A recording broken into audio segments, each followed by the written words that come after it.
Bem-vindos a mais uma aula. Hoje vamos falar sobre luz, luz visível e luz não visível. Vamos falar também sobre o espectro eletromagnético, corpos transparentes, translúcidos, opacos e a propagação da luz. A vida só é possível devido à luz, que se manifesta de muitas maneiras. A luz solar é responsável por transformações químicas essenciais à vida, nomeadamente a fotossíntese. Vemos as pessoas e os objetos graças à luz que eles enviam para os nossos olhos. Certos espetáculos musicais são enriquecidos por jogos de luzes. Os objetos têm cor devido ao tipo de luz que enviam. Certos fenómenos luminosos, como os relâmpagos, os arco-íris ou as auroras boreais, ocorrem na atmosfera. Podemos hoje telefonar, ouvir rádio, ver televisão, comunicar pela internet, fazer fotografias e filmes, gravar DVDs, ler códigos de barras, usar comandos para abrir portões, cozinhar com fornos de micro-ondas, enviar informação por satélite ou por Bluetooth, tratar ou diagnosticar determinadas doenças porque existe luz. E toda esta tecnologia é proporcionada por luz invisível aos nossos olhos. É a ausência total ou parcial de luz do Sol que origina o fenómeno dos eclipses solares. É a luz emitida pelas estrelas que nos dá informações sobre a sua temperatura e constituição. O que é a luz? A luz, tal como o som, é uma onda. Quando nos referimos à luz, estamos a falar de ondas de luz, também chamadas ondas eletromagnéticas ou radiações eletromagnéticas. A luz propaga-se no vazio, contrariamente ao do som, que necessitava de um meio material para se propagar. Chamamos então luz visível àquela a que os nossos olhos são sensíveis. A luz a que os nossos olhos não são sensíveis chamamos luz não visível. Ao conjunto da luz visível e não visível chamamos então espectro eletromagnético. O Sol emite luz visível e não visível. E o mesmo acontece com as restantes estrelas. As ondas de rádio, as micro-ondas, os infravermelhos, são luzes não visíveis, com frequências menores do que a luz visível. Esta luz não é perigosa para o ser humano, exceto se for muito intensa. Os ultravioletas, os raios-x e os raios gama são luzes não visíveis com frequências maior do que a luz visível.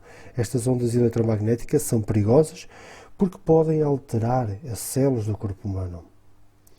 As ondas de rádio, por exemplo, utilizam-se nas transmissões de rádio e televisão. São produzidas em circuitos elétricos, sendo emitidas e detectadas por antenas. São emitidas pelas galáxias, sendo detectadas por radiotelescópios. São usadas nos radares da polícia para detectar a velocidade dos automóveis. As radiações de micro-ondas são usadas nos fornos de micro-ondas para aquecer ou cozinhar, são utilizadas na tecnologia da comunicação sem fios entre dispositivos eletrónicos e o Bluetooth, utilizam-se nas comunicações por telemóvel e satélite, por exemplo, transmissões de televisão e no controle de tráfego aéreo, radar. São detectados como radiação de fundo no espaço, proveniente também do Big Bang. A radiação infravermelha é responsável pelo efeito estufa, o qual confere ao planeta uma temperatura média de 15 graus. É emitida pelos corpos à temperatura ambiente e recolhida em termómetros que detectam essa radiação. Utiliza-se para formar imagens térmicas, termografia, para detectar defeitos em equipamentos elétricos e mecânicos, na secagem e na visão noturna.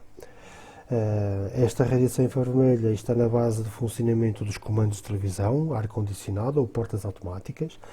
Utilizam sensores de infravermelhos em sistemas de vigilância, busca de resgate de pessoas, incêndios, detecção de pontos quentes em instalações elétricas, na meteorologia, detecção de manchas de sangue em locais onde ocorreu um crime.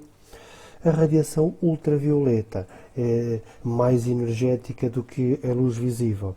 É a grande responsável pelo bronzeamento, mas em excesso pode causar cancro de pele. O ozono irá absorver grande parte desta radiação ultravioleta emitida pelo Sol, funcionando como um filtro protetor da Terra. A existência de um buraco na camada do ozono irá permitir que uma grande quantidade de radiações ultravioleta atinja a superfície terrestre. É responsável pela formação da vitamina D, cuja deficiência pode causar o raquitismo. Utiliza-se também no tratamento do acne e da psoríase, doenças de pele, assim como nos solários. É usada na esterilização de produtos e de equipamentos hospitalares. Serve para identificar substâncias que ficam fluorescentes quando sobre elas incide uma radiação UV. Os raios-x são usados na medicina para diagnóstico na radiografia e na termografia axial e também para fins terapêuticos. São prejudiciais ao corpo humano, não sendo conveniente fazer radiografias em excesso. São utilizadas na detecção de metais, nas bagagens dos aeroportos, na detecção de defeitos de peças na indústria metalúrgica e na análise da autenticidade de pinturas. Relativamente à radiação gama, é a radiação mais energética, de maior frequência e mais penetrante, sendo por isso a mais perigosa. É emitida por materiais radioativos, é utilizada na esterilização de materiais e preservação de alimentos. É útil no tratamento de certos cancros.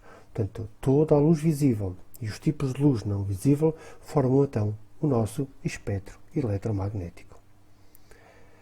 Relativamente ao Sol, ele emite então todos os tipos de luz, visível e não visível.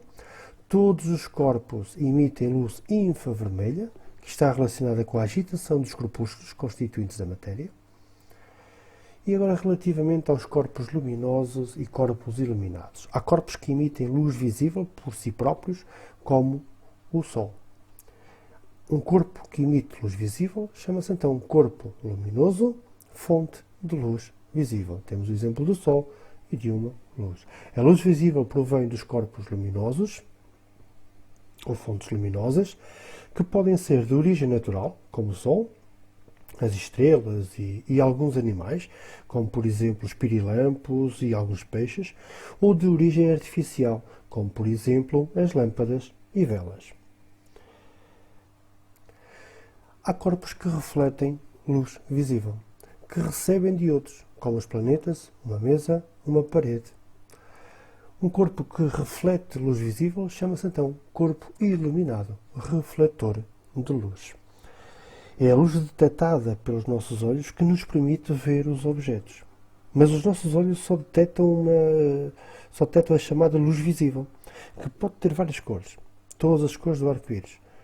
A luz que não é detectada pelos nossos olhos chama-se então luz não visível. Se um objeto emitir luz, como o Sol ou uma lâmpada, designa-se então por corpo luminoso ou fonte de luz. Então, os corpos luminosos emitem luz que atinge outros corpos que não produzem luz, corpos iluminados. A maioria dos corpos que nos rodeia são iluminados, já que não emitem luz visível própria. Agora vamos falar sobre materiais. Materiais transparentes, translúcidos e opacos.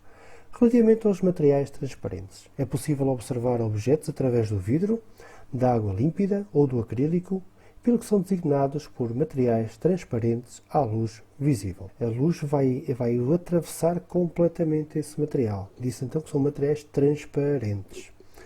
Relativamente aos materiais translúcidos, através do vidro fosco ou do papel vegetal é possível ver objetos, mas não nitidamente. Ou seja, neste caso, só uma parte da luz visível é que irá atravessar estes materiais. Por isso, denominam-se de materiais translúcidos. Relativamente aos materiais opacos, eles não são atravessados pela luz visível. Por isso são opacos. São exemplo da madeira, metais e a pedra. Portanto, como se viu então, a luz emitida pelos corpos luminosos propaga-se e chega aos corpos iluminados. Dependendo das características destes corpos, nomeadamente os materiais que os constituem, a luz pode sofrer algumas alterações. Portanto, os corpos iluminados, estes corpos iluminados podem ser transparentes, translúcidos ou opacos. Se forem então transparentes, eles vão deixar atravessar a luz. Se forem translúcidos, deixam atravessar parcialmente parte dessa luz. se forem opacos, não deixam atravessar a luz. Como se propaga a luz visível? Por exemplo, se nós entrarmos numa sala iluminada por um candeeiro de teto, verificamos que a luz que dele provém atinge todos os locais da sala.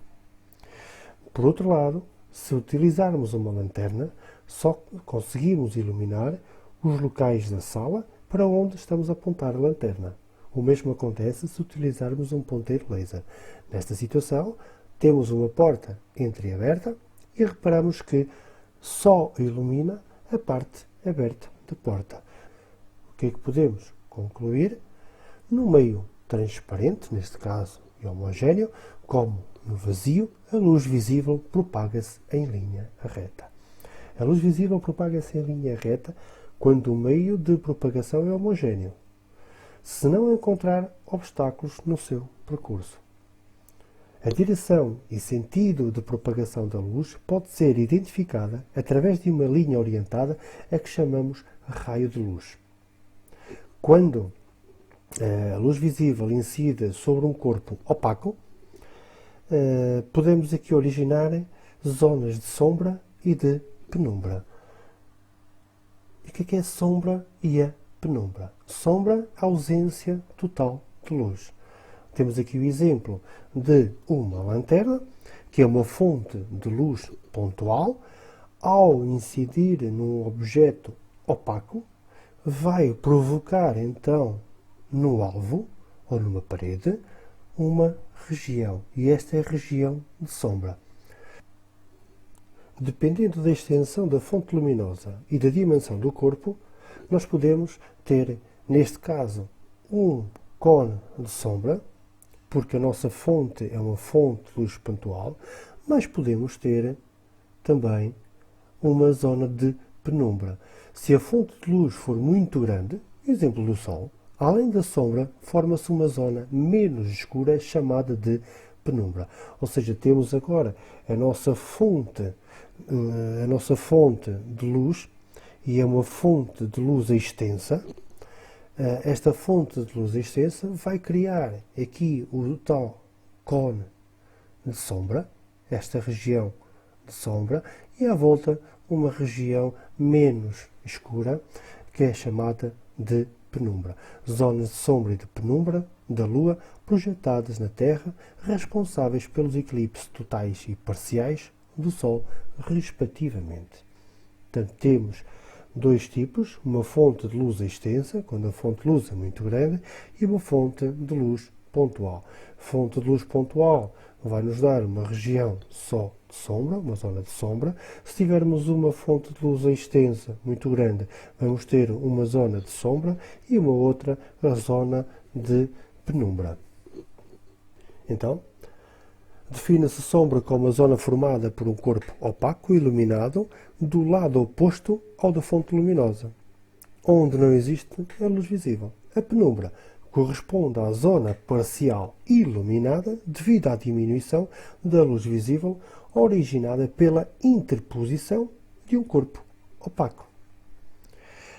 A inexistência de um corpo iluminado define a escuridão, que corresponde à ausência de luz visível. Deixo-vos agora aqui uma série de exercícios para vocês poderem resolver e consolidar a matéria que estivemos agora a falar. Luz visível e luz não visível, espectro eletromagnético, corpos luminosos, corpos iluminados, materiais transparentes, translúcidos e opacos, como se propaga a luz visível em linha reta, e falamos também da sombra e da penumbra. Espero que tenham gostado e até à próxima aula.